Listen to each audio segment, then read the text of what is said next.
tem duas propostas importantes. A primeira é que a gente já pode começar a trabalhar em cima do segundo seminário. Viu, doutora?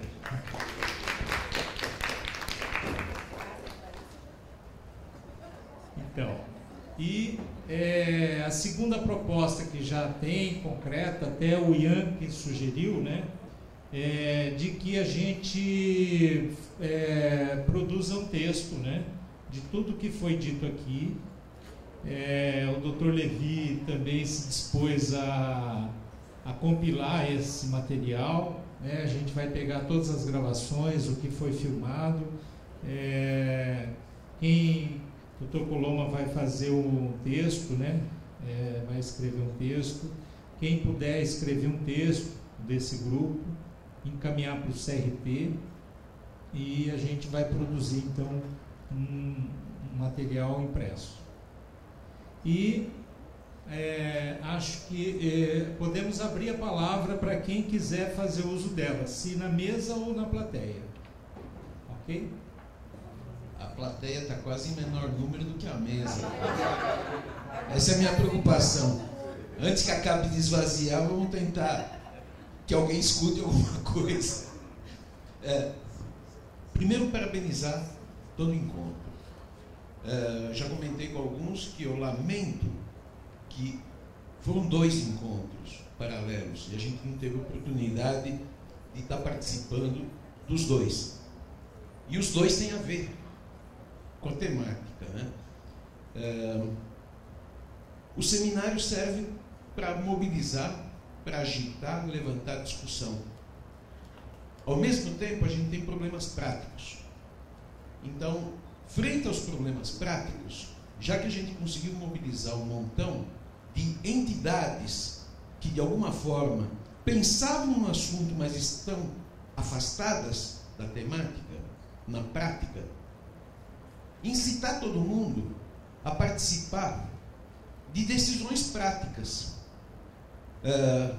O Walter, as meninas de Amambai, o Simar, todo o pessoal que trabalha na ponta acabou, de alguma forma, o Walter, trazendo casuísticas, né, que são problemas do dia a dia.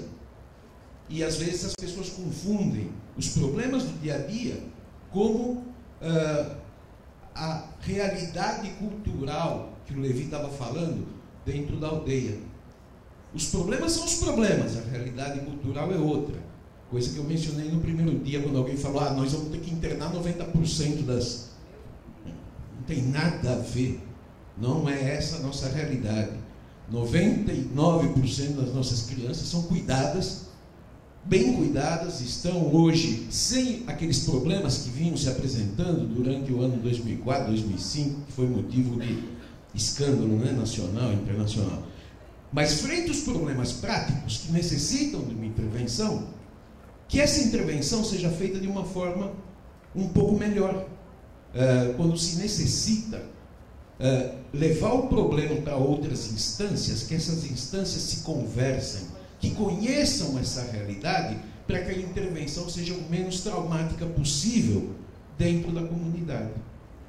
Então essa é a minha proposta concreta. Os problemas existem, são reais.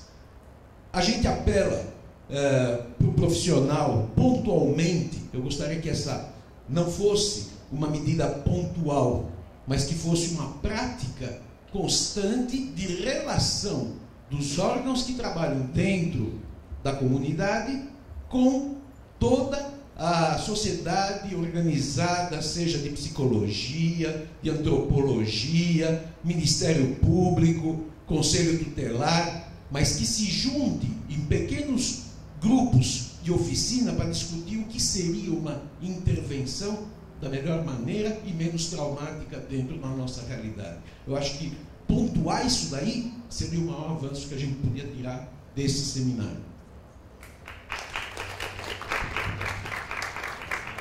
Bom, primeiramente eu quero cumprimentar a mesa e dizer parabéns por lembrar o primeiro seminário, né, depois de 1500, né, do ano de 1500, veio até primeiro seminário, né, da saúde mental indígena. Estão de parabéns, tá?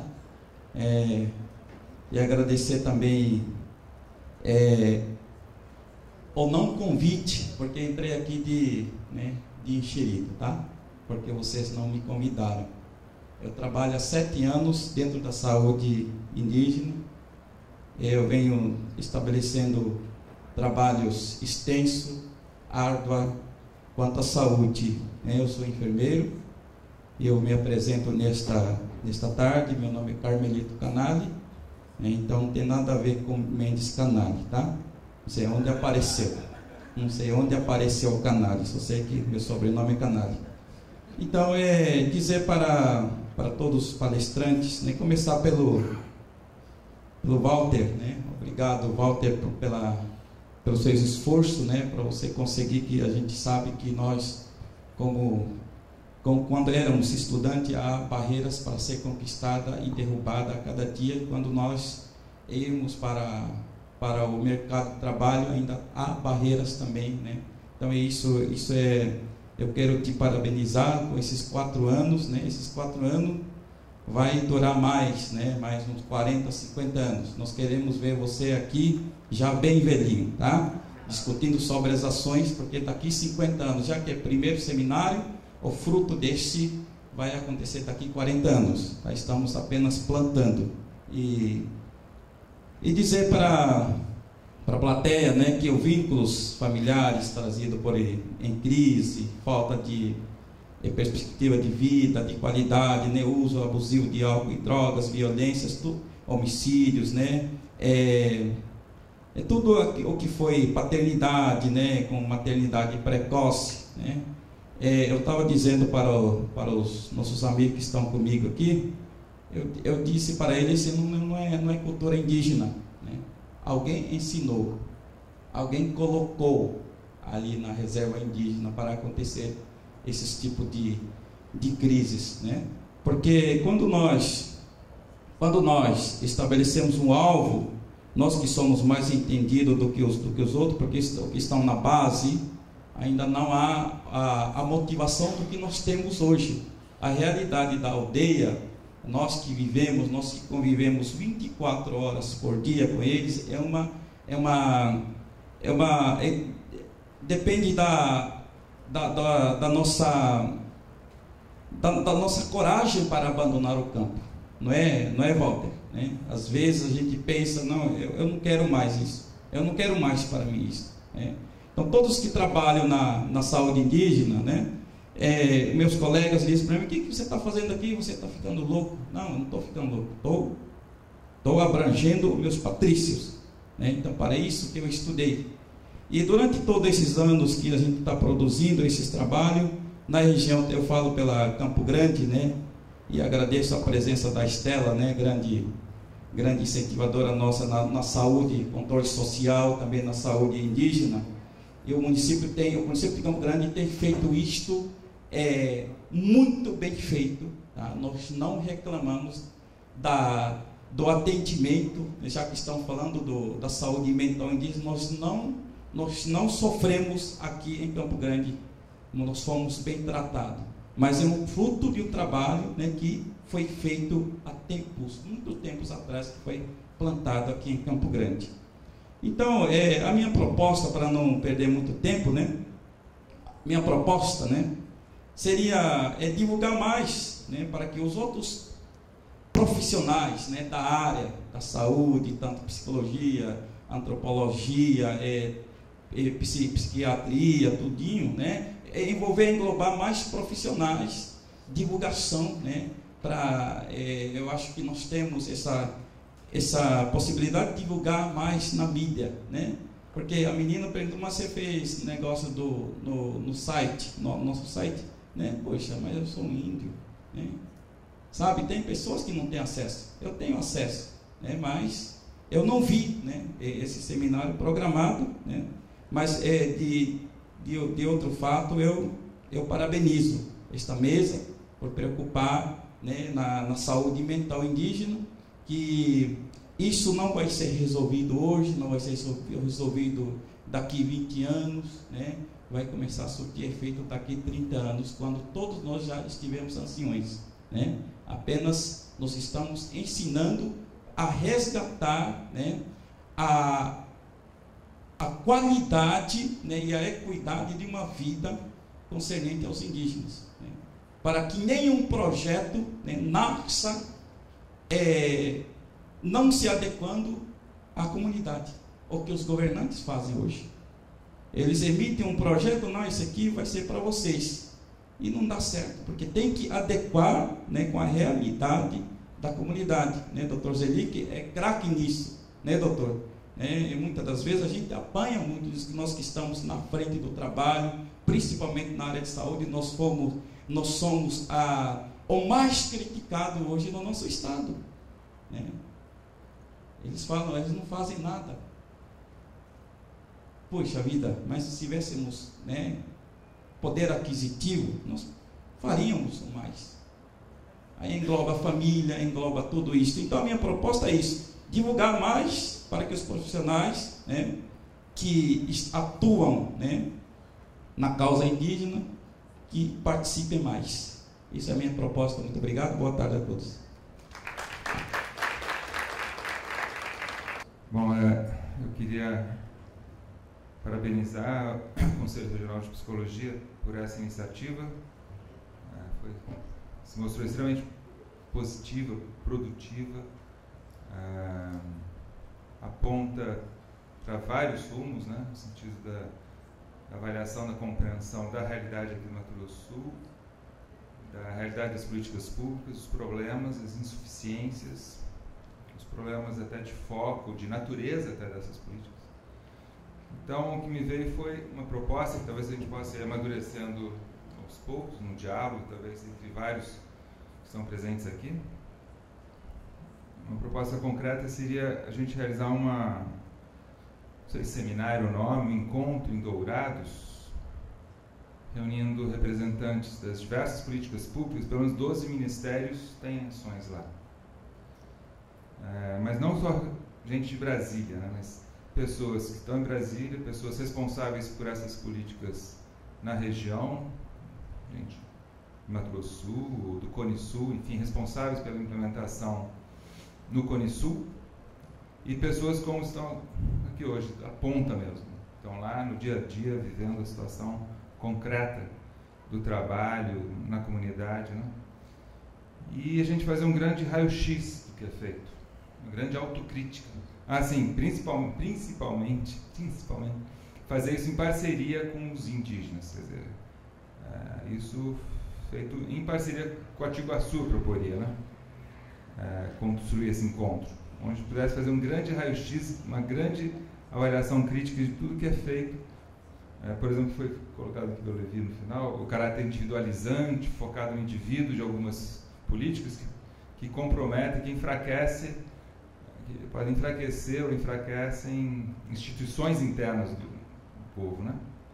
Enfim, fazer esse diagnóstico e ter um caráter propositivo, né?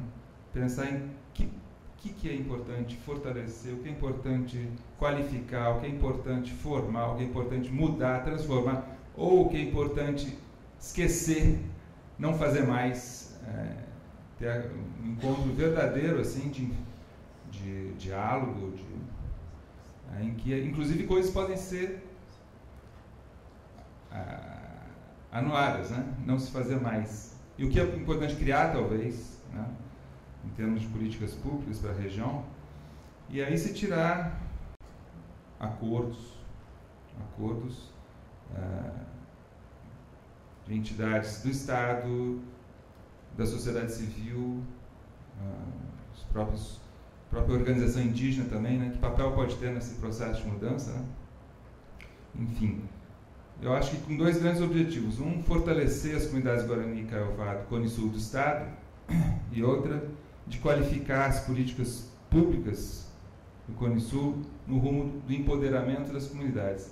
A gente pode, eu tenho esperança que a gente pode viver nessa próxima fase histórica um momento mais positivo para essa região pela primeira vez, talvez, em muitos anos, porque a gente está aí, talvez semana que vem, a nova presidenta da FUNAI seja uma antropóloga, Marta Azevedo, que, quando se formou em antropologia, foi morar em Itacoapiri, foi iniciada, viveu muito tempo lá, fala Guarani, conhece muito bem o povo, e ela aceitou, foi convidada por causa da situação dramática do Cone Sul, e era importante um presidente da FUNAI que conhecesse profundamente essa realidade e fosse comprometido com ela. Foi esse critério para ela ser convidada. E ela aceitou também por isso.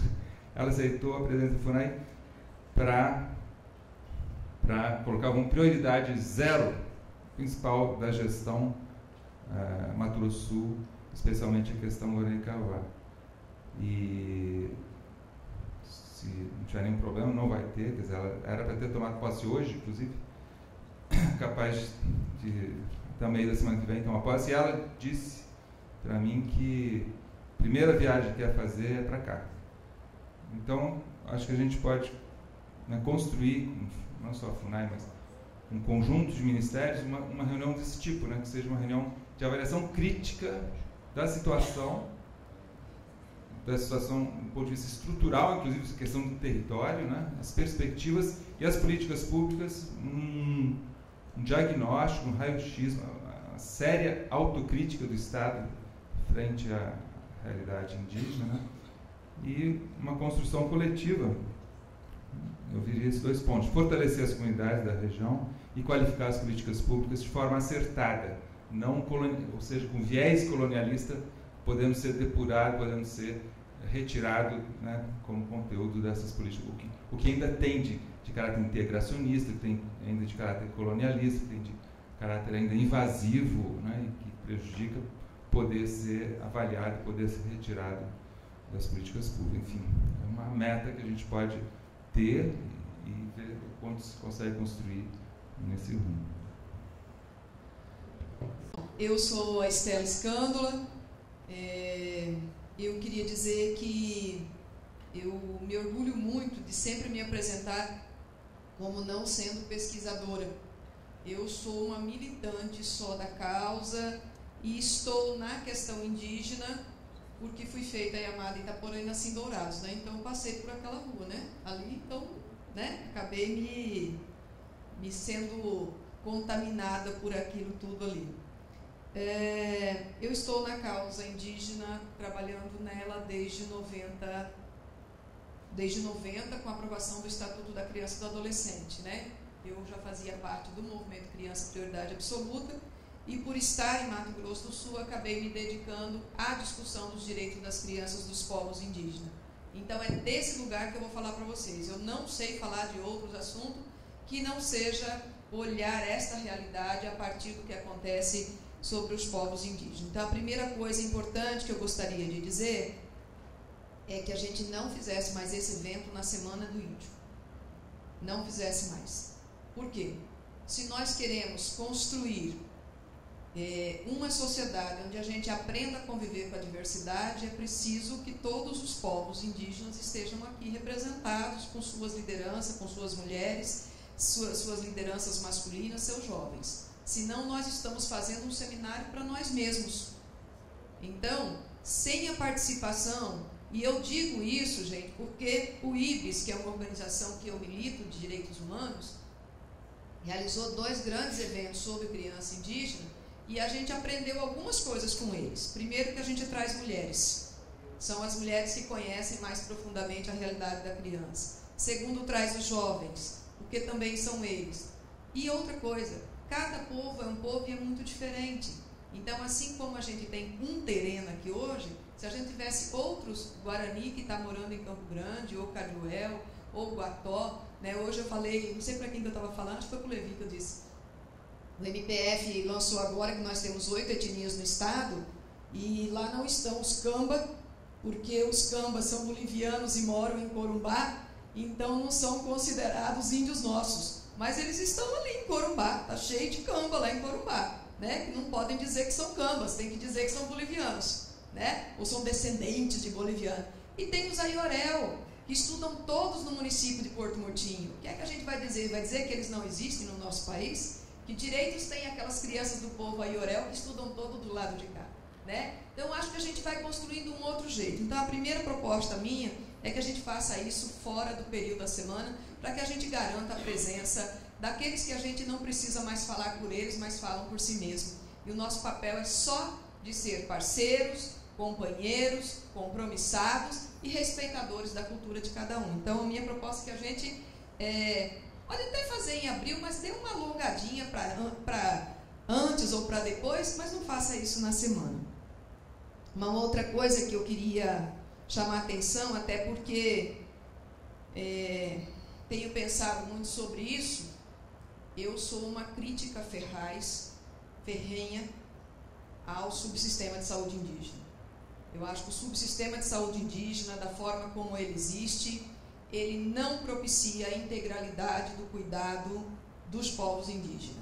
Essa história de ter sistema e subsistema atrapalha a nossa vida. Se a gente tivesse um sistema que tivesse serviços especializados e cada um pudesse ser reconhecido na sua diferença, mantendo inclusive os financiamentos para a diversidade, a gente poderia ter mais integralidade. Mas por conta desse meu pensamento, eu penso que num seminário para discutir saúde mental tem que ter todos os serviços. Tem que ter os hospitais que atendem os povos indígenas, tem que ter os serviços de atendimento psicossocial que se negam a reconhecer a existência de índios na cidade. Eu converso muito com o pessoal dos CAPs, eles dizem, não, mas aqui nós não atendemos índio. Eu falei, porque vocês nunca olharam para as pessoas que vocês atendem. Se vocês tivessem olhado, vocês já iam ver que vocês estavam atendendo o índio faz tempo, né? Porque eles não veem as pessoas, você conversa com o povo do CAPs, ele fala que não.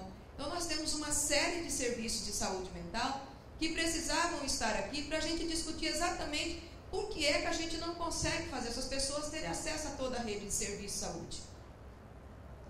A outra questão é que a questão dos índios urbanos, né? O IBGE agora meio que acordou, né? E está começando a dizer que em 80% dos municípios brasileiros tem povos indígenas. Nós não temos povo indígena só em 28 municípios de Mato Grosso do Sul. Nós temos povo indígena em 100% dos municípios de Mato Grosso do Sul. Eu sei que a CESAI precisa passar aquele slide falando dos municípios, porque é lá que a CESAI organiza os seus serviços.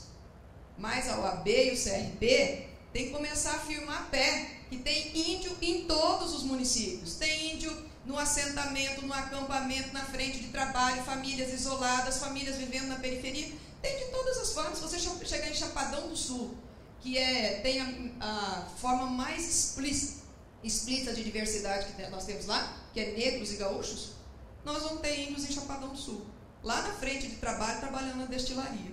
Então, eu acho que a gente precisa trazer essa diversidade da presença dos povos indígenas em toda essa realidade.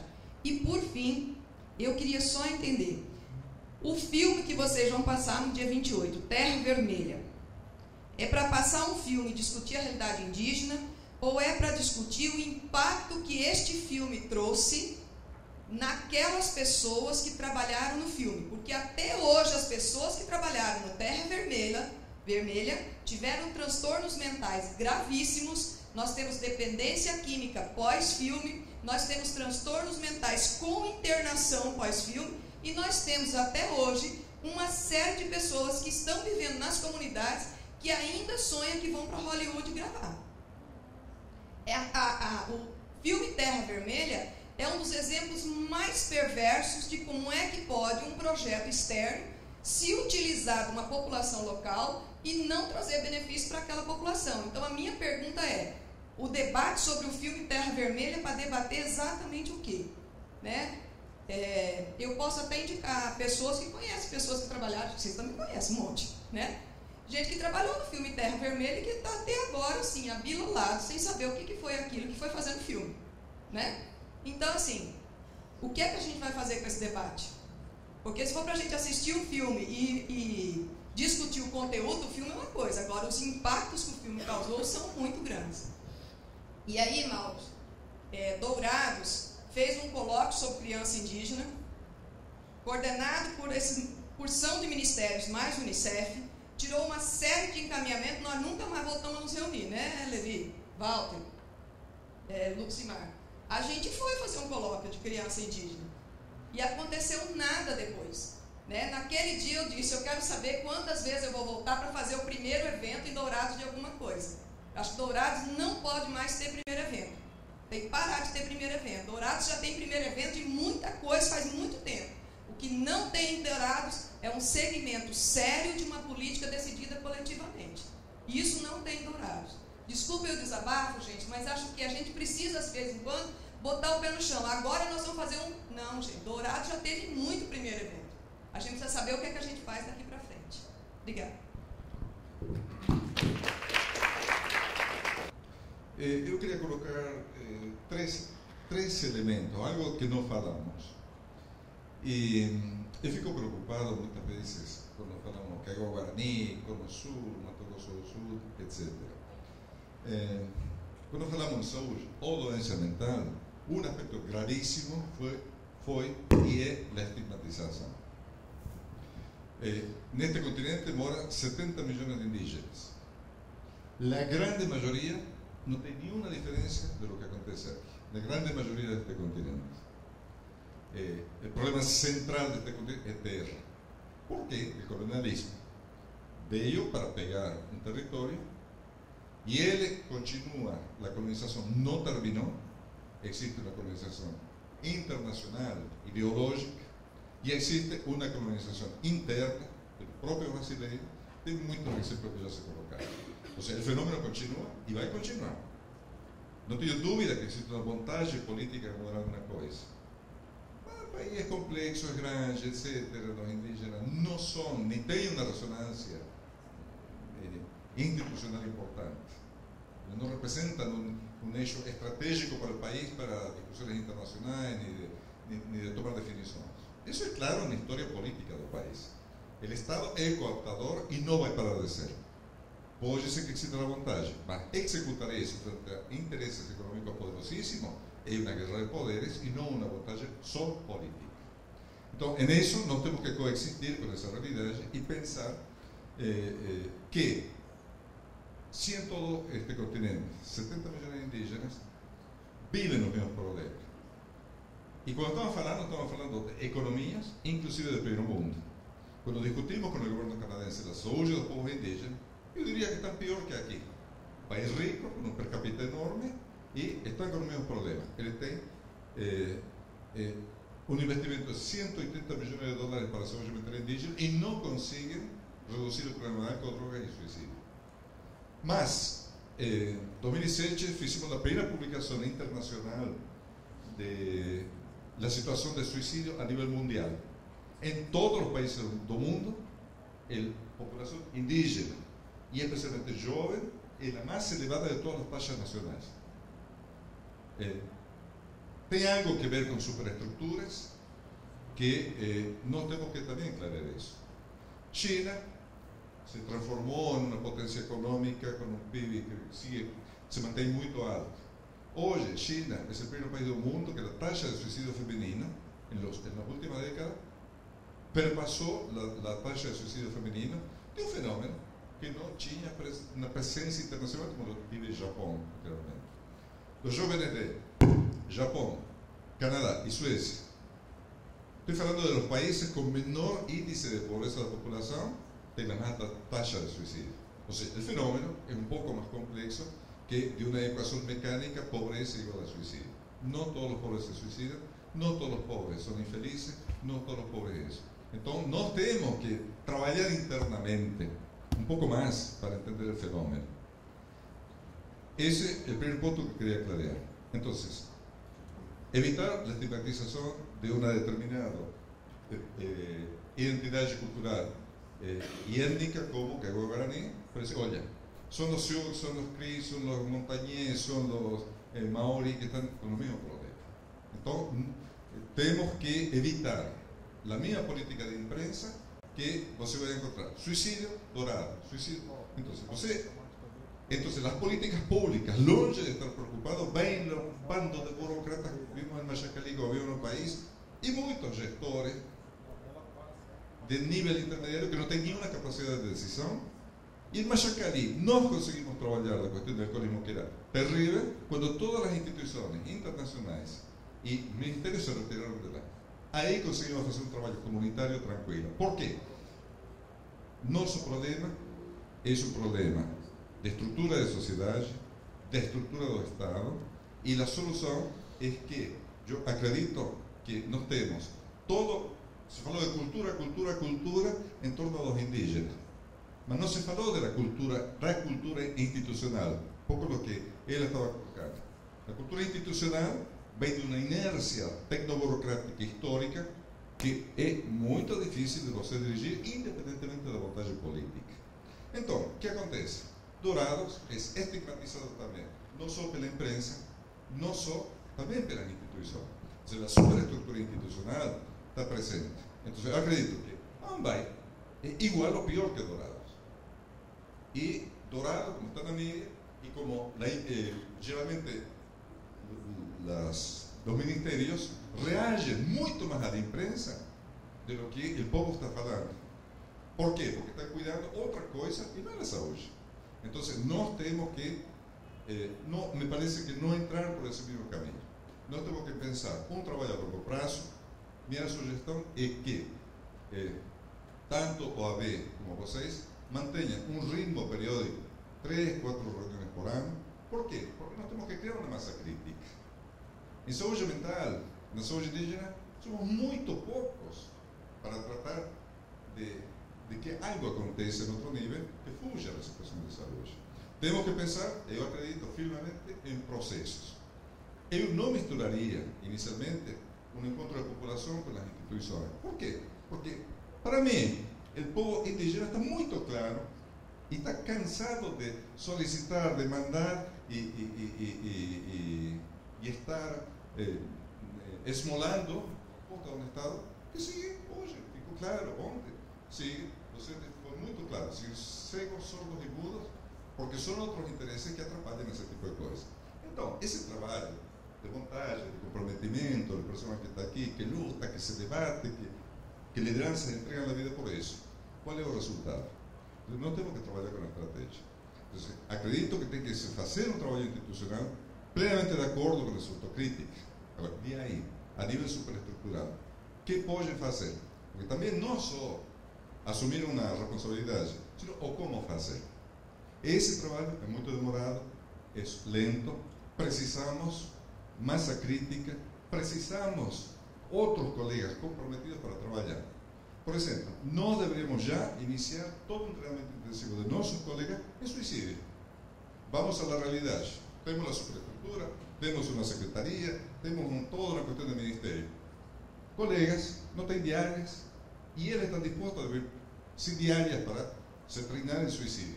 E eu estou disposto, como lo fizemos históricamente, a ajudar os colegas. Não nos podemos reunir, porque impera a lógica tecnoburocrática, administrativa de uma instituição que não pode.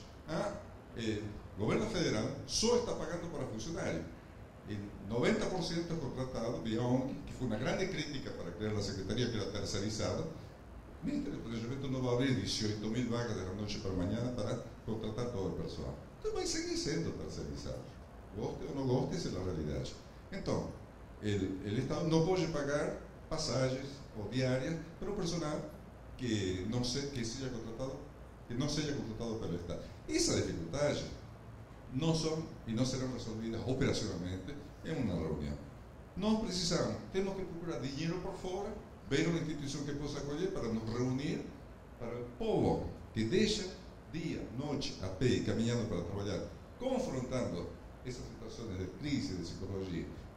Me parece que a coisa deve partir pelo concreto, por coisas muito simples e que sem isso, você não pode pensar que superestruturalmente vai ter uma solução. Eu acredito que deve-se criar dois tipos de processos. Um processo dentro das instituições, que é o mais difícil, muito difícil de mudar, e se reforçar o trabalho com o povo para que ele assuma um tipo de processo interno, não sei, ver suas diligências, ver o que acontece, por quê. Nós sabemos que temos causas externas, mas também sabemos que existem causas internas dentro da sociedade indígena, como qualquer outra sociedade, indígena ou não indígena, de qualquer tipo de etnia, que não tem um nível de organização suficiente, que não tem uma capacidade para manter uma série de valores que acontecem aí, por muitas razões, inclusive pela presença de narcotraficantes que já, como em muitas outras partes do país, estão instalados dentro das aldeias vendendo drogas. E que nem sequer a Polícia Federal pode resolver isso, apesar que a Força Tarefa fez muita coisa, não vai resolver. Nós sabemos disso. Vamos discutir o quê? Os problemas? Sabemos, estamos careca. Temos que sintetizarlo, temos que sentar a fazer uma estratégia e criar dois tipos de processos. O mais importante é a discussão com o Conselho, com o chamado controle social. Não entendi nunca por que se chama assim. Controle social é uma terminologia que se refere à própria organização da sociedade, da família, da política interna, que é o imperativo de normas e valores sociais que os aztecas, os mayas, todo mundo já tinha seu código para a Constituição, para o Colima, para todo isso. Por que aqui no Brasil existe? Foi um colonialismo histórico, ficou claro, e que continua. Tomara que Funai possa mudar de perspectiva, que possa, que o espírito dessa instituição apoie precisamente a discussão entre os indígenas para uma maior, que a conscientização em termos de seu futuro se expresse em uma organização. Esse é um processo lento, demorado, difícil e complicado, porque muitos dos vícios da política que vem de lo que claramente lo falamos hoje sobre a questão da política dos portugueses, colonização, etc., etc., como essas instituições se reproduziram na política nacional e nos indígenas também. Quando houveram dirigentes indígenas na COICA, que é o Tratado de Organização Amazônica Peru-Colômbia, eles foram e corromperam isso. Quase destruíram a organização. Isso é uma política predatória que se herdou de Portugal. Se isso não se corrige, e muitas vezes discutir, se os indígenas não conseguem sua própria margem de autonomia econômica, nunca estarão como no Equador, que é a organização mais importante da América Latina, como os CUNA de Panamá, a autonomia de Mesquito com universidade própria, hospital próprio, saúde própria, a autonomia de Nunavik em Canadá, e todo esse processo que tem que ser começar a discutir. Então, minha sugestão concreta são dois processos. Um processo de organização social em torno da crítica das próprias dirigências indígenas e um processo interno das instituições que é mais demorado e mais difícil porque a cultura institucional não bate com a cultura popular. Então, eu sugiro que não tenhamos Conselho de Psicologia nos centrar em discutir a problemática. Porque digo, se é médico, faça bem seu trabalho como médico. Se é pajé, faça bem seu trabalho como pajé. Nós temos que trabalhar na massa crítica profissional que tenha uma experiência sólida, metodologia para intervir nesse tipo de problema. Uma vez feito isso, vamos saber que instituição vai apoiar. Não conseguimos reunir para aprender mais. Então, isso tem que estar solucionado. E mesmo um telefone de chifre não autorização. Então, isso tem que ser resolvido pela instituição. E então, esse processo tem que convergir. E esse, assim, é um verdadeiro iguaçu. Quando a sociedade tenha uma possibilidade de resposta e a instituição possa prometer e dar uma resposta. Senão, você vai criar um tipo de assembleia com falsa expectativa e estamos cansados de ver que durante se repite evento e por aí para não acontece nada. Lo vimos con Lobodoro, lo vimos con Machacalí, lo vimos en Dorado mismo cuando hubo esa cuestión que costó mucho dinero. Alexandre Padilla, cuando dirigía la Soberania Indígena, costó mucho dinero en eso, se apagó el incendio y volvió a la misma historia. Entonces, no tenemos que revisar estratégicamente cómo trabajar eso. De longo prazo, de muito esforço e passo a passo. Eu acho muito interessante essa aplicação do Dr. Carlos Coloma, assim, uma visão mais panorâmica, né, e que ajuda a gente a construir um cenário mais geral, né. Agora, na questão dessa questão que eu fazia bastante na fala, da desarticulação crescente, permanente dos grupos, da organização interna, vamos dizer assim, né, a partir da intervenção, eu acho, vou até fazer uma brincadeira com o Zelic, né, a gente sempre conversa muito, depois da teoria do bom velhinho, eu quero inventar uma outra teoria, a teoria da bola de neve, né, que é o seguinte, que essa desarticulação crescente, ela gera problemas que estão transformados em demandas e que atraem intervenção, né? E aí, como essas intervenções? Porque as instituições que atuam, elas precisam ser acionadas, elas precisam ser provocadas, né? E os problemas são uma forma de provocação. Elas transformam isso em demanda, elas conseguem orçamento para atender essas demandas, que é a razão de existir delas. E isso de uma forma crescente. E aí, o que se tem? Se tem problemas, resposta, mas a resposta, a intervenção gera um impacto negativo, né? E daí você tem mais problema e mais intervenção. E acho que Dourados é o exemplo cabal disso, né? Você tem cada vez mais intervenção e cada vez mais problema. E aí tem uma coisa também que eu, assim, recuperando um pouco a fala da Estela, que é a questão da exposição nossa, das pessoas que vivem na região, que trabalham na região, que circulam mais entre as comunidades e que são mais demandadas. Aí eu me incluo nisso, incluo também o Zeli, que várias pessoas estão aqui também incluídas nisso. A gente é muito demandada para essa discussão, para esses debates. Só lembrar essa última programa da ONU, né, que estava aí, né? Nós fomos demandados várias vezes para reuniões, né? E a gente acaba se expondo muito, né? Acho que a gente fica muito exposto com as comunidades por conta dessas intervenções mal orientadas. Quer dizer, na verdade, as instituições às vezes chamam a gente para um debate, mas tem outros planejamentos, tem agências políticas de todo tipo que a gente não tem o mínimo controle e que sobra para a gente o desgaste de conviver cara a cara com essas comunidades no dia a dia, né? E de ser cobrado muitas vezes. Já jogaram, muitas lideranças já jogaram na minha cara isso, e com certeza já fizeram essas cobranças também para muitos de vocês aqui. Então é essa questão de que a gente a gente tem que interromper essa bola de neve, né? Bom, meu presidente, eu sou Gilberto Verardo, psicólogo. Meu presidente e minha conselheira do OAB, espero que esse namoro continue por muitos e muitos problemas que nós vamos ter que enfrentar.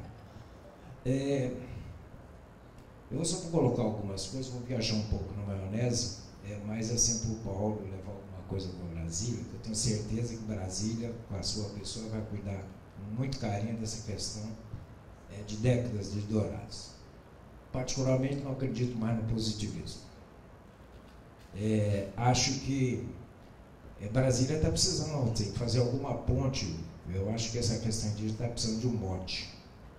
E eu acho que, eu estava pensando há pouco em agricultura orgânica, mas eu estava pensando assim, em positivismo e aquecimento global. São os melhores agentes para continuar a preservar o que o positivismo fez de cagada, que é destruir o planeta.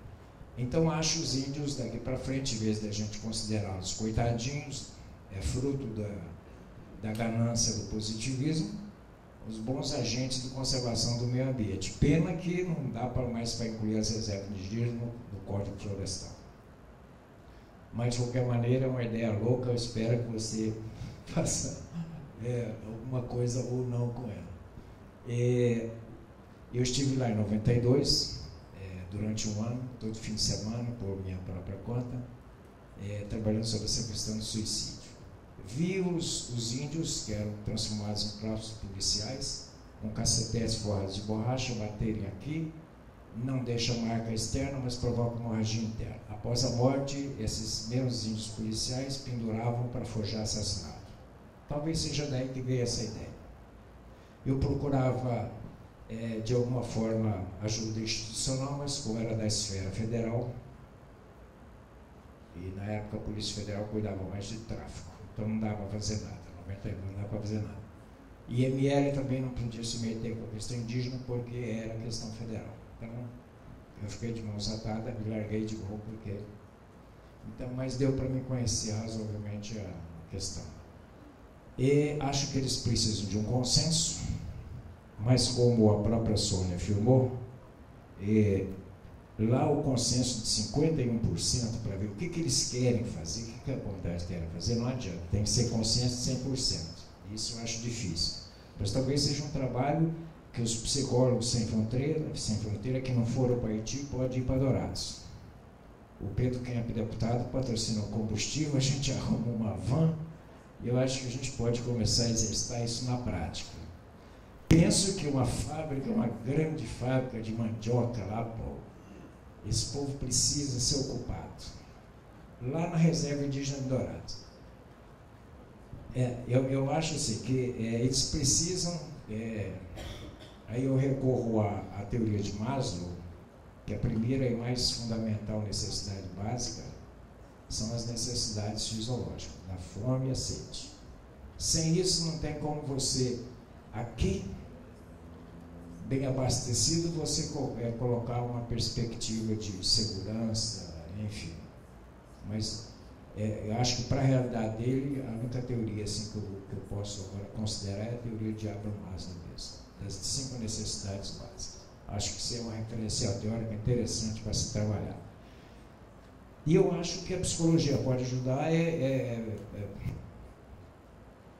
promovendo algum tipo de ocupação. Não sei se é uma piscicultura, aproveitar o ministro da pesca, que já doou 5 máquinas aí para Mato Grosso do Sul, para fazer uma piscicultura. Não sei se fazer uma plantação de mandioca para fazer uma fábrica de farinha adiantaria, para começar, através da ocupação, você fazer o exercício da coletividade, do trabalhar junto, de estar de novo junto. Eles estão extremamente individualizados. Pegaram a nossa doença do egocentrismo contemporâneo. Então, mas eu quero continuar, meu presidente está à disposição do CRP, viu? Bom, eu gostaria primeiro de agradecer, um agradecimento muito especial mesmo a todos que estão aqui. A gente sabe que essa é uma luta muito solitária, né? Então a gente luta, né? E as pessoas que estão nessa batalha com a gente são pouquíssimos, né? Reflexo disso que eu estou falando é esse auditório aqui, né? A gente sabe que foi divulgado o evento, talvez não tenha atingido, né, as proporções com que a gente desejasse, né, mas foi divulgado. Sinto pelo colega não ter tido acesso ao folder, enfim, a gente vai procurar com certeza nos próximos eventos, né, se empenhar cada vez mais. Realmente acredito que esse primeiro seminário é um pontapé, é um primeiro passo, né? Então eu queria agradecer realmente a todos que estão aqui, que passaram o dia inteiro escutando, dialogando, refletindo sobre tudo isso que foi colocado. É uma alegria muito grande, eu sei que não só a minha, de todos aqui, a gente poder estar olhando aqui, essa mesa aqui, entendeu, com cheia, como disse o Zelic, né, a plateia está pouca, só que são pessoas que estão aqui, são pessoas extremamente interessadas, né, então acho que isso já vale a pena, né. Não adiantaria nada se tivesse o auditório todo lotado e as pessoas não estivessem envolvidas, né, então eu queria realmente agradecer de coração isso. A gente precisa muito dialogar.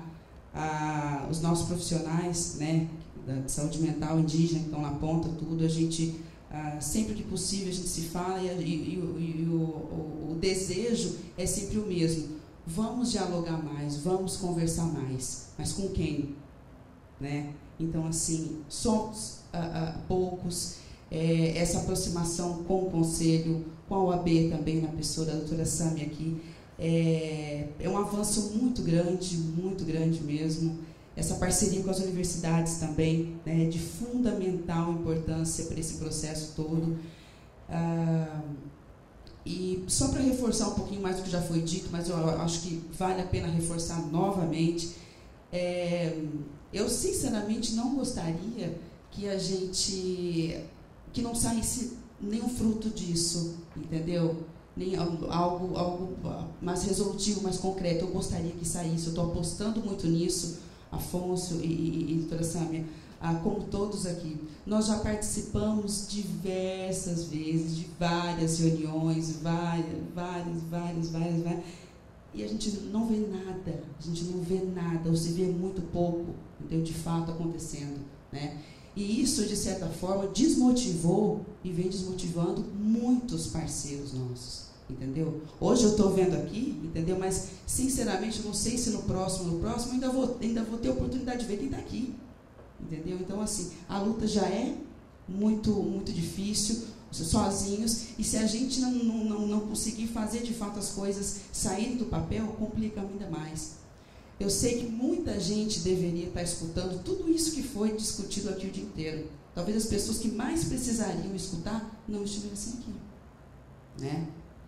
Então, quando a gente fala, por exemplo, né, dos problemas hoje, né, que é a ponta do iceberg, né, que a gente está vendo aí, suicídio, violência, a física, sexual, homicídio, álcool, drogas, tudo, né, que é o que tá, né, aparecendo aí, mas as propostas que surgem em relação à questão de geração de renda, tudo isso, claro, muito bem-vindo, mas espera aí, cadê o Estado, cadê, sabe, o responsável pela assistência social, pela educação, segurança pública, emprego, geração de renda, cadê?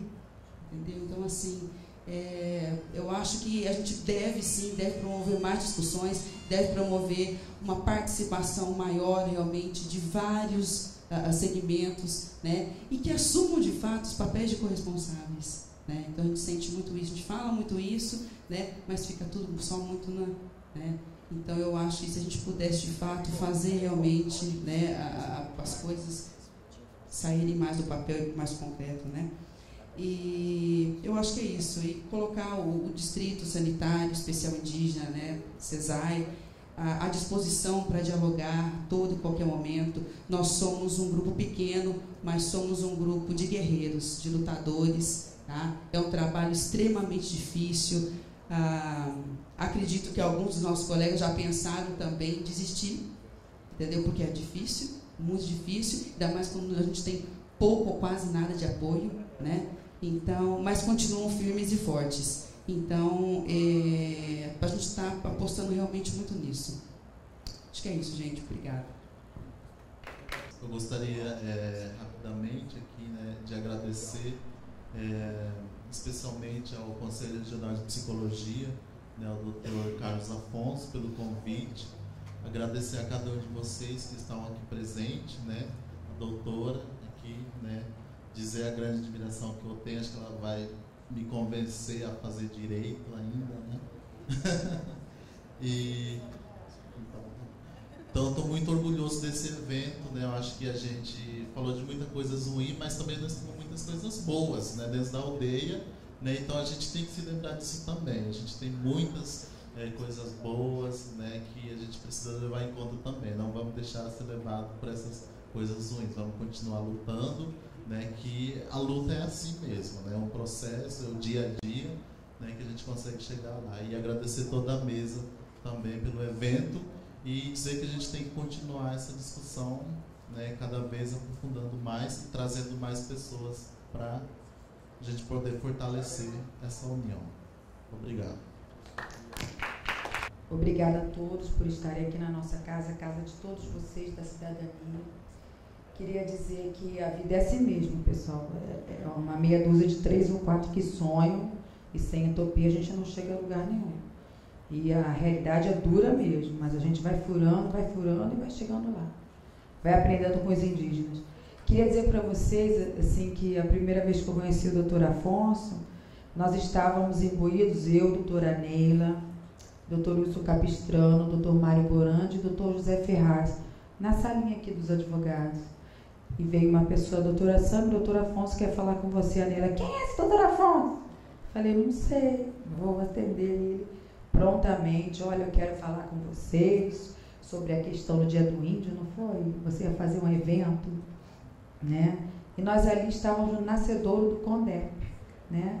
E aí eu fui fazer uma cirurgia, quando eu voltei já estava você interagindo com a gente e essa interação tá aqui até hoje.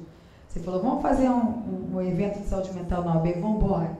Então é assim que a gente vai continuar, é assim que a gente vai construir toda essa movimentação que existe agora em torno do indígena, não só no âmbito do direito indígena, dos advogados, da rede de proteção do Ministério Público, a Advocacia da União, Ministério Público do Trabalho, mas também toda a sociedade civil. Eu acho que é uma forma muito futurista de encarar esse problema, porque quando o índio desaparecia, porque o índio, quando é assassinado, ele é desaparecido, sabe? A Polícia Federal não quer conta. Quando o ônibus é incendiado com coquetel molotov, a Polícia Federal chega, o ônibus sumiu, sabe? Então, eu acho que essa corrente de movimentos sociais, a criação do CONDEP, a união com o Conselho Regional de Psicologia, várias audiências públicas que vêm sendo feitas, essa falação não acabará em falácia, sim, é um início de um processo de mudança. Porque agora, quando morre o índio, a gente fala para a Anistia Internacional, para a ONU, para a OEA, Então, hoje em dia, o índio, quando é morto, desaparecido, nunca mais vai ficar da mesma forma.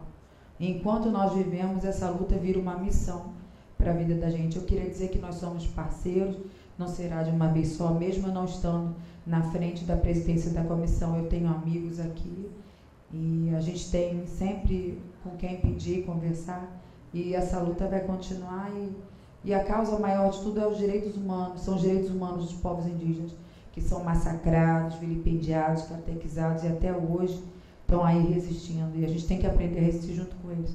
A OAB é a casa da cidadania, a OAB, portanto, é a casa de vocês. Sejam sempre muito bem acolhidos aqui. Muito obrigada.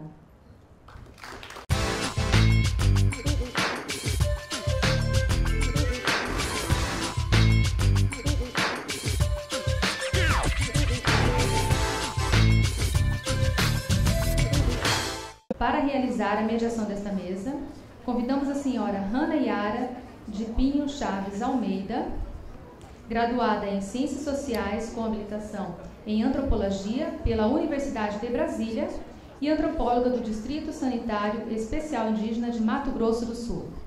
Convidamos o professor mestre psicólogo Ian Leite Chaparro, que abordará sobre o tema O Outro em Questão, Fissuras Descoloniais. O professor Ian Leite Chaparro é psicólogo social e mestre em desenvolvimento local pela Universidade Católica Dom Bosco.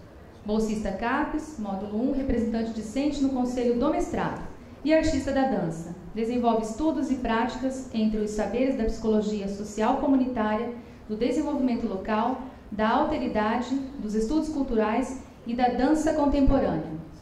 Vamos saudar o Dr. Ian. Convidamos o Dr. Levi Marques Pereira, que abordará sobre o tema Contribuições da Antropologia para a Saúde Mental Indígena.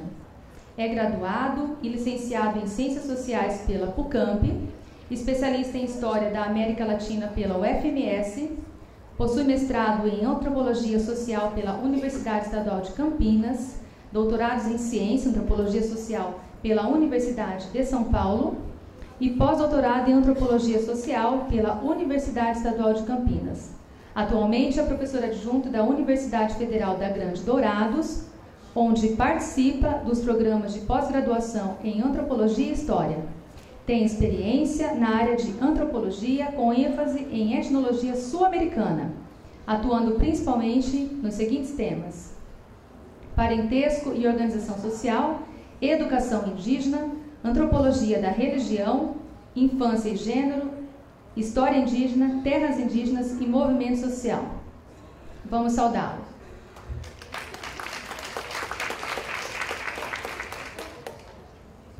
Boa tarde.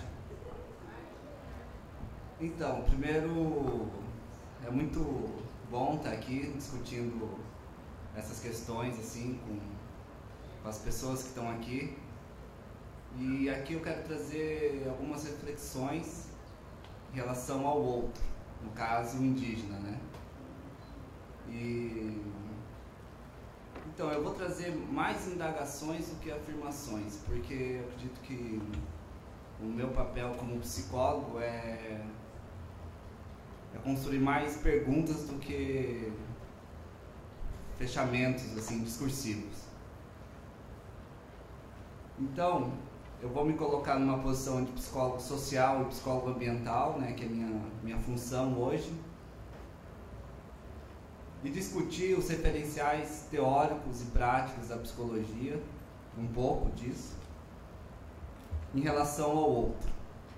E vou trazer um pouco da minha experiência, onde eu trabalho como pesquisador colaborador do NEP, Núcleo de Estudos de Pesquisa da População Indígena da UCDB, onde eu trabalhei em 3 projetos, um chama Guarani Iretã, que é País Guarani, o outro que é o FIDA, que é o Fórum de Inclusão Digitais nas aldeias, e outro que é do Ponto de Cultura na aldeia Teiquê, lá em Carapó.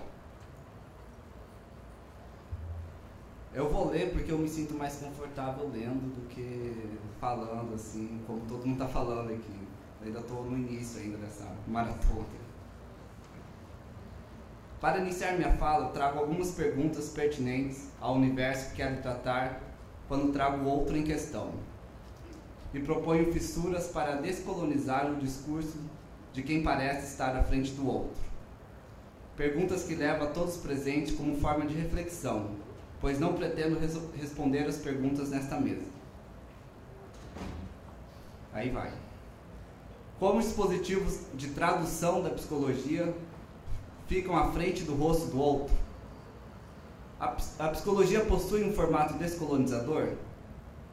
Por que precisamos fazer o esforço de encontrarmos o outro no discurso da ciência da psicologia?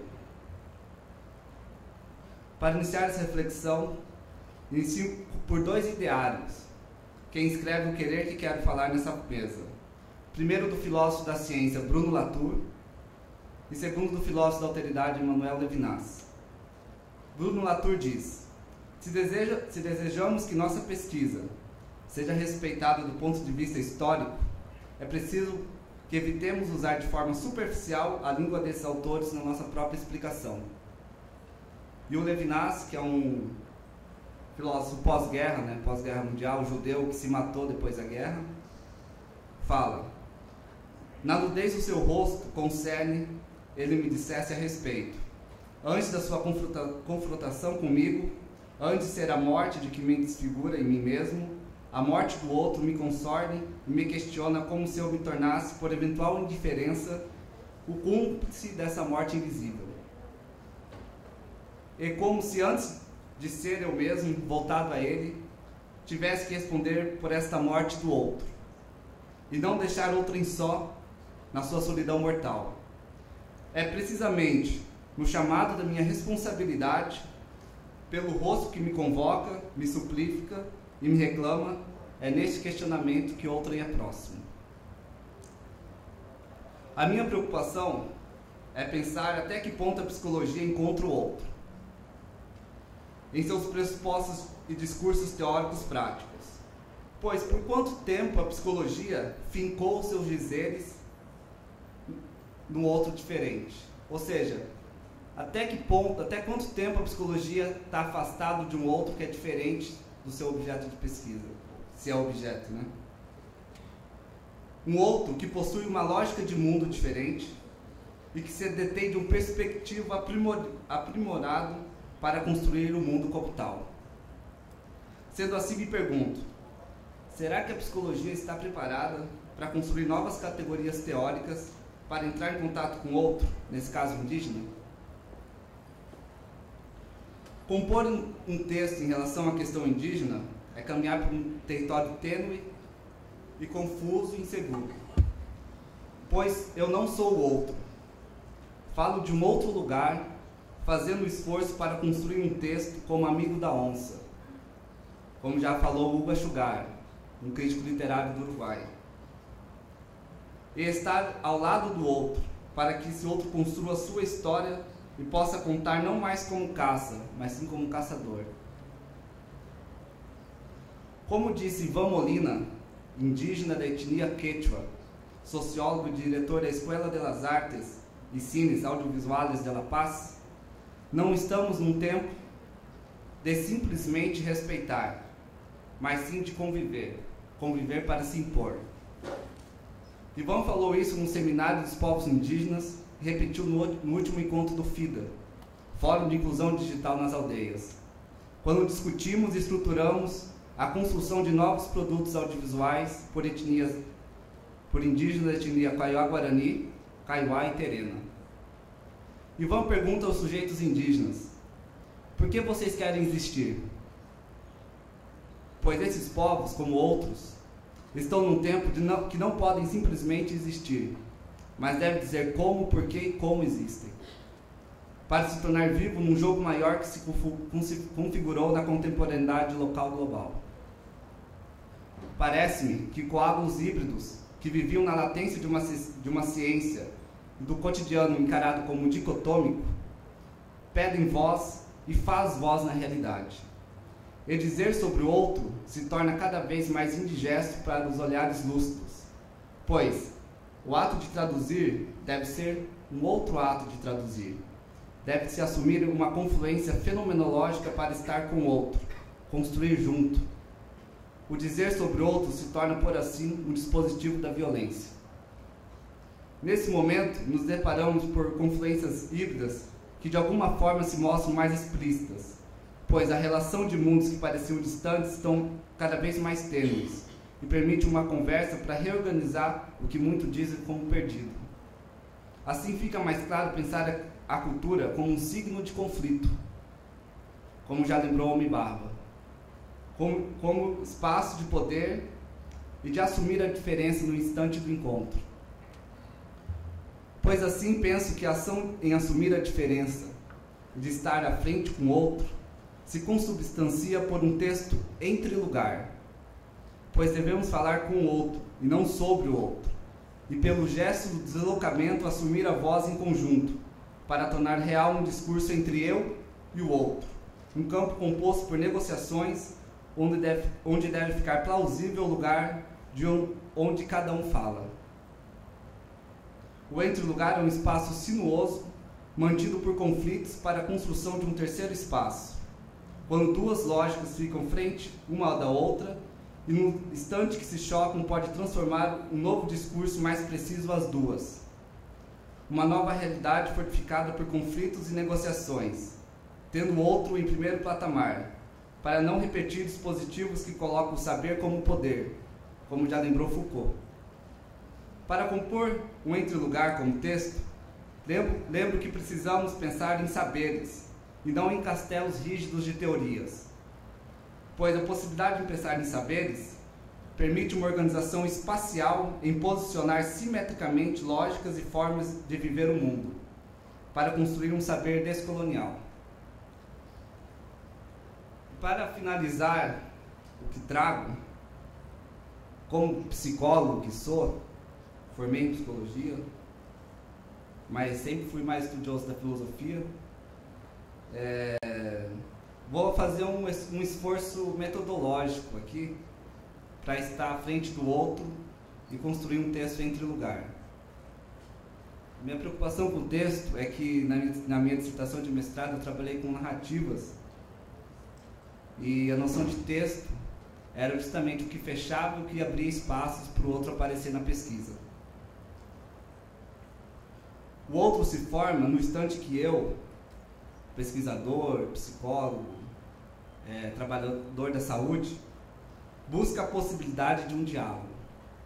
Um encontro marcado pela tentativa de compreender o outro, não de forma pura, pois isso não existe, mas como tentativa de tecer um diálogo em narrativa com o outro, onde esse outro pode ser ouvido, né? Quando a primeira pessoa e a segunda pessoa se intercalam na tentativa de olhar o que está na sua volta. Antes de ser outro, uma invenção do eu, né? O outro é mais uma invenção desse eu, este outro se move na vida independentemente, e se move nesse instante também. É sujeito vivo, possui para si uma voz própria, histórica, cultural, e que hoje exige de sua própria voz novas modificações, justamente por ser uma possibilidade. Como disse Levinas, ter de falar, ter de dizer eu, ser na primeira pessoa, ser eu precisamente, mas por isso, na afirmação de ser eu, de mim, ter que responder pelo direito de ser. Carvalho, ao discutir as modificações para a relação com o sujeito da pesquisa, discute a antropologia contemporânea dizendo: todas essas disciplinas, tanto nos países centrais como nos periféricos, estão envolvidas agora na tarefa de descolonização das paisagens mentais, a qual implica uma revisão radical dos seus cânones, tanto teóricos quanto temáticos. Sendo assim, ele releva uma necessidade de modificação radical metodológica de estar com o outro.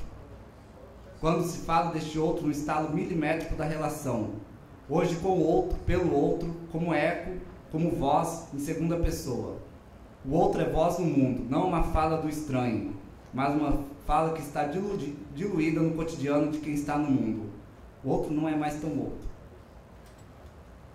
Deleuze, ao discutir sobre o fenômeno do acontecimento, diz que não perguntemos, pois, qual é o sentido de um acontecimento. O acontecimento é o sentido próprio. O acontecimento pertence essencialmente à linguagem. Ela mantém uma relação essencial com a linguagem, mas a linguagem é o que se diz da coisa. O acontecimento, que acho que é uma questão pesada, assim, porque a gente tenta sempre interpretar o acontecimento e formular coisas, às vezes, muito fora do chão. Ele traz o acontecimento como... Se o Beethoven... se você pedisse para o Beethoven, ele fala assim, se a gente pedisse para o Beethoven explicar o que ele fazia, ele ia tocar de novo. Então é mais ou menos nesse sentido. O acontecimento já é o próprio sentido. E é assim que se forma a relação de cada apreciação com o outro, e com cada abdução do relato oral. Quando o que é exposto já é sentido estar aqui, desse jeito, como estado de coisa, como a gente vive. O campo é como voz do outro a quem pesquisa. É reconhecido como acontecimento. Nele está o sentido próprio, a composição sensitiva, racional e relacional de se relacionar com o mundo. A coisa não é pura coisa, é estado de coisa. Ela cria vida como imaginada como coisa. Quando o sujeito fala do lugar vivido, a escuta é absorvida como significação dele com o mundo que vive. E nos encontros com vários sujeitos, é tecido uma narrativa de acontecimento, de sentidos, de composição sensível de estar ali, naquele lugar, daquele jeito, da sua forma. O que é ouvido é respeitado como uma verdade, sabendo que a significação não fundamenta a verdade, sem tornar ao mesmo tempo um erro possível. Então a verdade é um erro possível. A fala do sujeito é absorvida como significação, na ótica dele, inserido no lugar. Sendo assim, cada acontecimento é respeitado e trazido como voz do campo, que conduz este e toma forma de narrativa quando o outro vai até o lugar, ouve, escreve e o que é ouvido. A composição do outro acontece no fenômeno possível, no instante que é possibilitado um diálogo. Quando o eu está presente, mas o que se mostra mais denso é a importância de estar no mundo. É um movimento contundente que acontece no espaço do entre, na relação com o outro. Então, a minha preocupação não é só com o outro, mas é como é construído esse texto, quando a gente está à frente do outro. Então, a minha preocupação é com o entre seu e outro, porque eu acredito que é nesse entre que se constrói o texto. O texto pode ser prática psicológica numa comunidade, também é um texto isso.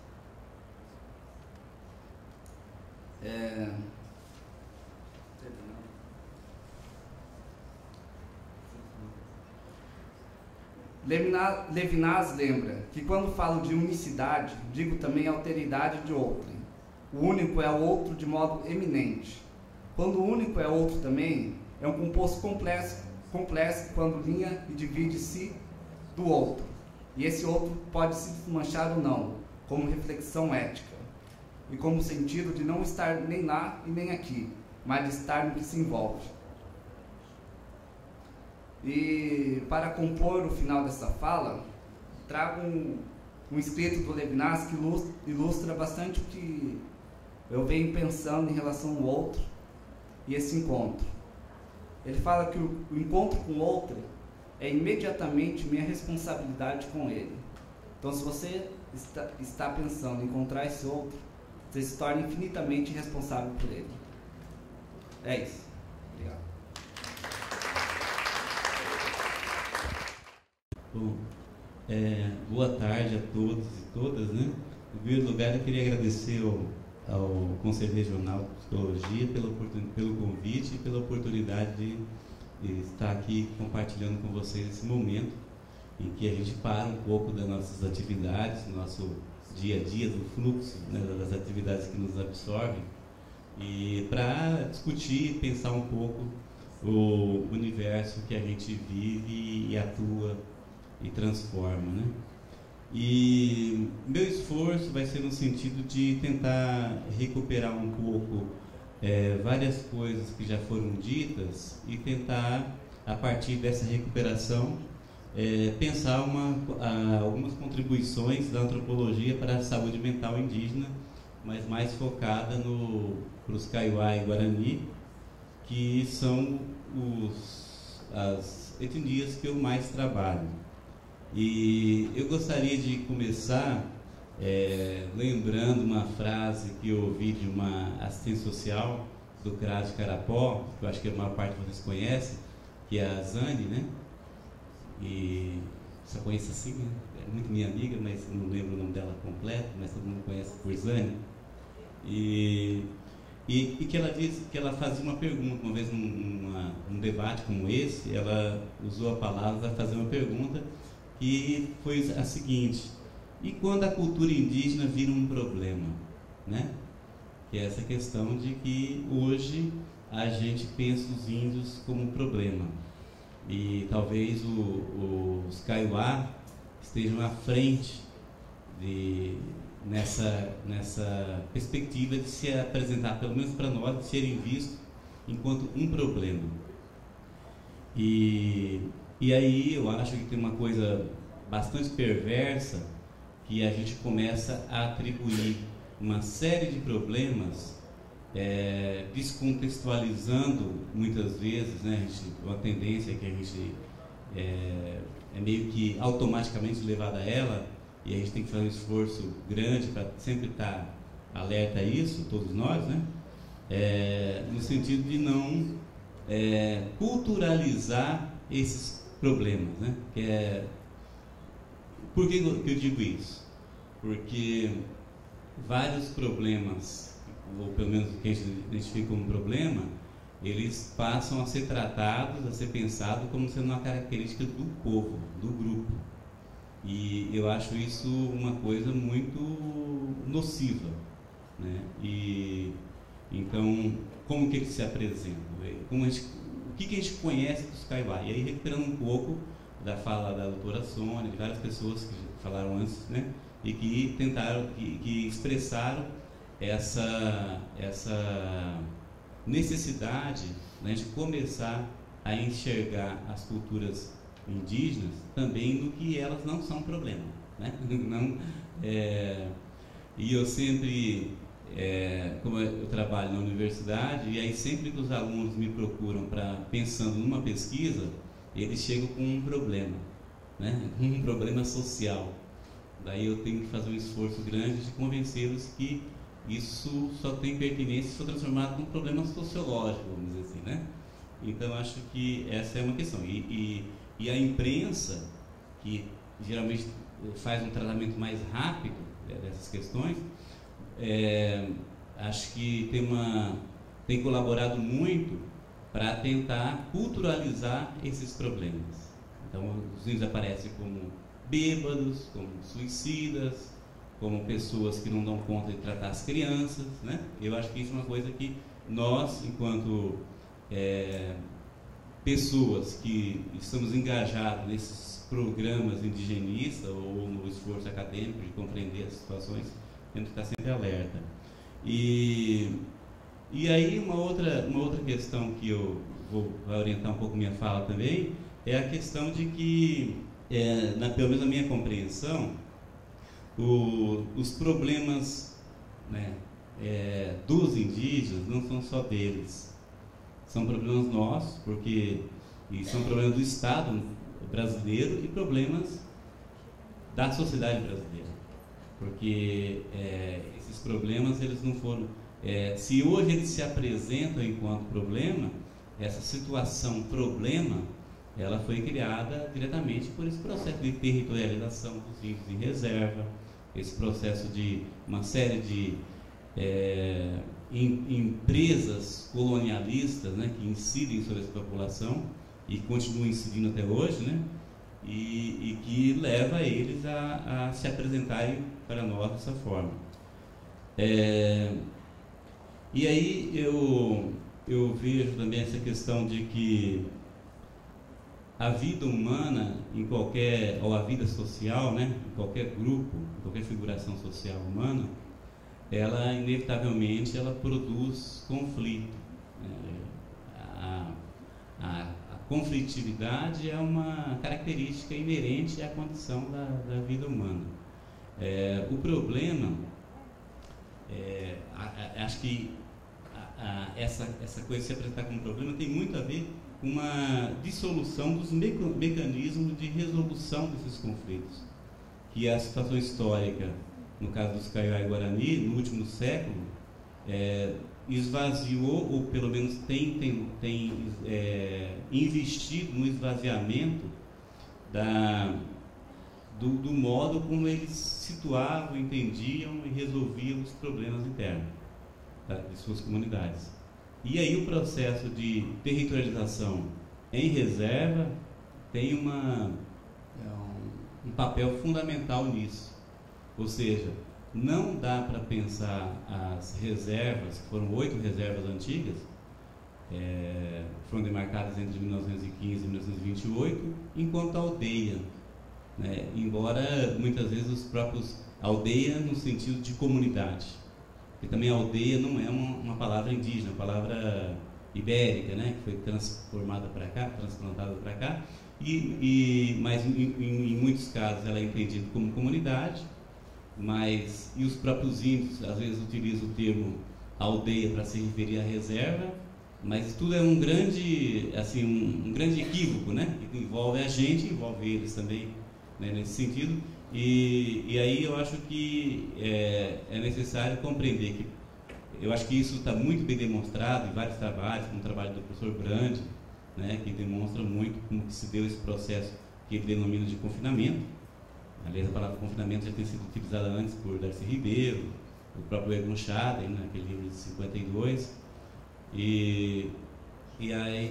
mas ele dá um conteúdo específico, ele historiciza esse processo do que ele denomina de confinamento, que teria ocorrido com os Kaiowá e Guarani que vivem no sul do estado. Esse processo que eu, num artigo, chamei denominei a reserva não como uma área de confinamento, mas como uma área de acomodação, e quando eu estava me referindo a uma área de acomodação, eu estava tentando descrever os processos, como que dentro da reserva se cria uma nova forma organizacional, inteiramente nova, uma situação histórica inteiramente nova a que essas comunidades viviam no período anterior às reservas.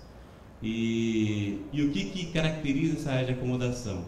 Todo mundo sabe, é a criação de uma área pequena, né, que não necessariamente era terra indígena, ou não era esse o critério, mas era uma área que era reservada para recolhimento dos índios e para promover a transição deles menos traumática possível rumo à nossa cultura, que era o objetivo da SPI, transformá-los em trabalhadores nacionais.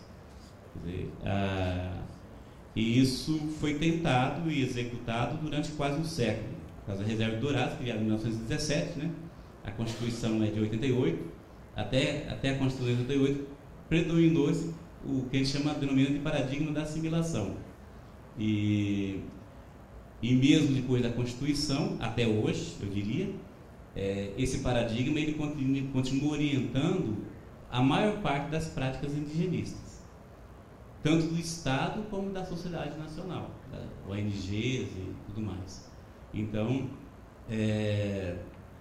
ou seja, até hoje, o princípio da diversidade cultural, que é a grande novidade da nossa Constituição atual, de 88, ele não foi inteiramente absorvido nas políticas e nas práticas indigenistas, né? Então, e esse é um desafio, né? Tanto é que isso não é uma acusação a nenhuma agência indigenista, mas é uma constatação, e ela é uma constatação cuja implicação é bastante democrática, ou seja, ela atende praticamente todas as práticas indigenistas, né?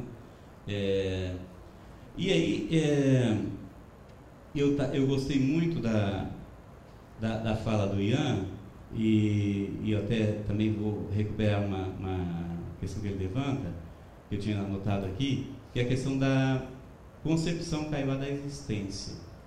Então, que como vários psicólogos, né, falaram antes, eu acho que essa seria uma das contribuições da antropologia, não dá para, quando se pensa em sociedades que não estão dentro dessa vertente ocidental, cristã e tal, né? E aí eu estou me referindo muito ao Louis Dumont, né, um antropólogo francês, que tem um livro dele que chama O Individualismo, um livro muito interessante, nesse sentido que ele, a gente poderia ser, é um livro que, claro, tem uma inspiração direta em Mauss, num texto do Marcel Mauss, né, um antropólogo francês anterior, que vai que desenvolve a noção de pessoa, discute a noção de pessoa, como ela é construída em cada sociedade e tal. E o Luiz Dumont vai demonstrar que o indivíduo, tal como nós aprendemos a entendê-lo, a conhecê-lo no Ocidente, ele é fruto de um processo histórico. Então, e é esse processo histórico que constrói o indivíduo que permite, inclusive, uma psicologia, né? Você isolar essa unidade enquanto objeto de estudo de uma disciplina. E a concepção de pessoa Kaiowá e Guarani, ela não está orientada por essa questão central do indivíduo. E aí eu me lembro das contribuições do Bruno Latour, né, principalmente de uma leitura que faz dele o Verde Castro, na tese de doutorado dele, sobre os Araueté. Ele vai dizer que os Araueté são um grupo, na noção de pessoa do Araueté, ele não seria um ente, mas um entre, né? Então justamente ele não é. E como os Araueté é um grupo também tupi e tem uma proximidade cultural, e a cosmologia dos Araueté se aproxima muito da cosmologia dos Kaiowá e do Guarani, a proximidade linguística, cultural, vamos dizer assim. Então acho que muito do que é dito sobre a noção de pessoa na tese do Eduardo Verde Castro serve também para compreender o Kaiowá e o Guarani. E aí, dentro dessa noção de pessoa, que não é centrada no indivíduo, mas ela é centrada numa outra categoria, que é a do levantador de grupo, que eu, com licença do Walter, e o Walter pode me corrigir na pronúncia dos termos aqui, né? Homopuamba ou Jecorrá, né? Quer dizer, Homopuamba, aquele que levanta, né, o grupo, né? Eu discuto muito na minha tese de doutorado, capítulo 4, umas 140 páginas, tá ali, sobre isso. Então eu acho que essa questão é central. Então eu acho que muitos dos problemas que o Kaiowá enfrenta hoje, que a gente identifica nas comunidades Kaiowá, não pode ser compreendido sem levar em conta a noção de pessoa e sem levar em conta essa figura central do levantador de grupo. Então, eu vejo assim que nas comunidades, e os problemas, por exemplo, de falta de cuidado com criança, de dificuldade das pessoas de lidarem, por exemplo, com uma separação conjugal, como foi colocado em alguns casos aqui, tem a ver diretamente com esse fato do enfraquecimento dessa referência central, que é o articulador de parentela, que na verdade não é um homem, é um casal de articuladores, que felizmente ainda existe, né, Zeleik? Se não existisse, né, está fragilizada essa figura, mas ela está lá, né, e ela consegue ainda resolver muitos dos problemas do cotidiano. Se não existisse, se ela deixasse de existir, eu não sei o que seria. E eu, assim, não gosto de ser muito pessimista, mas eu diria o seguinte, que todas as políticas públicas, em maior ou menor grau, elas confrontam diretamente essa autoridade desse casal de articulador. Nenhuma está pensada para ela.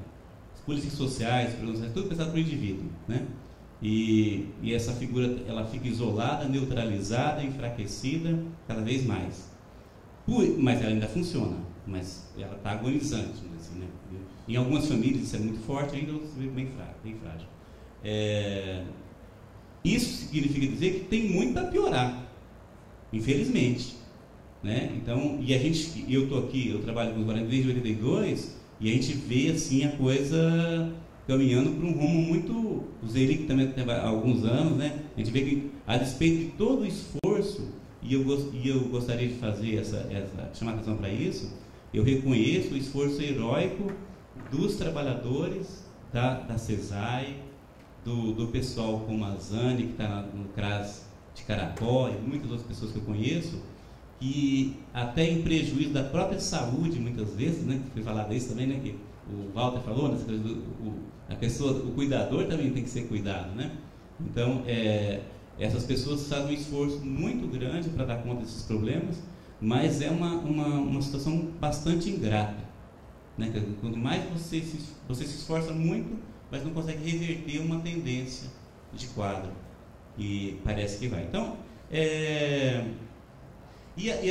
bom, acho que o meu tempo está acabando também, mas bem rapidão, dizer o seguinte: o que seria a saúde? Já foi dito, muito bem dito, né? A questão que seria a saúde para os Kaiowá-Guarani, mas eu gostaria de chamar a atenção de uma contribuição, por exemplo, do Meliá. Ele fala do papel fundamental que tem para a estabilidade do grupo, da parentela, e para o equilíbrio psíquico da pessoa, dispor de uma área de mata, por exemplo, para simplesmente oguatar, ou derrecar, né? Quer dizer, caminhar, buscar alguma coisa. O derrecar quer dizer isso, buscar alguma coisa, né? Essa é meio que. Aonde você vai? O derrecar é inte, né? Aguatar é inte, quer dizer que eu estou só caminhando, né? Esse caminhar pela mata e dispor de uma área de mata que você possa fazer esse passeio é fundamental para o equilíbrio social, porque é quando a pessoa foge um pouco das tensões da convivência mais direta no dia a dia, e geralmente isso é feito o casal, os filhos, né? Sai só assim para poder dar uma desorpilada, e também para a pessoa individualmente, porque já que o Kaiowá e o Guarani é um entre, não é um ente, né? A existência humana é concebida como um campo de negociação com uma série de outros seres, igualmente com disposições antropocêntricas, com intencionalidade, desejo, vontade, linguagem. Então, e esses seres estão dispostos principalmente na mata e associados a rios, a cachoeiras, a determinados locais da mata, são os de Araqueira, né? A pessoa, ela precisa desse contato para ela negociar a condição de humanidade dela. A humanidade é uma negociação entre essas diversas categorias de seres. Então, eu acho que isso tudo aponta para essa questão do território também, né? Quer dizer, eu acho que você tem que investir. Eu acho que uma condição que foi também até na fala do Paulo Maus, né? A questão que eu peguei no início da manhã, essa questão do território é central. A questão de dispor de ambientes ecologicamente mais equilibrados também é fundamental. A questão da reversão das políticas públicas centradas no indivíduo também é fundamental, né? Quer dizer, meu tempo acabou, eu teria um monte de outras coisas para falar, mas não dá para falar hoje mesmo, não. Obrigado.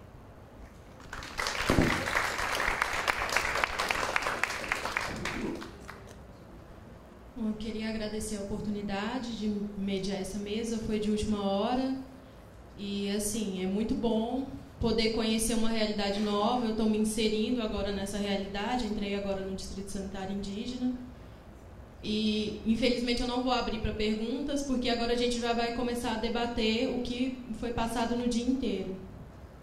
Já abro para debate. Obrigada.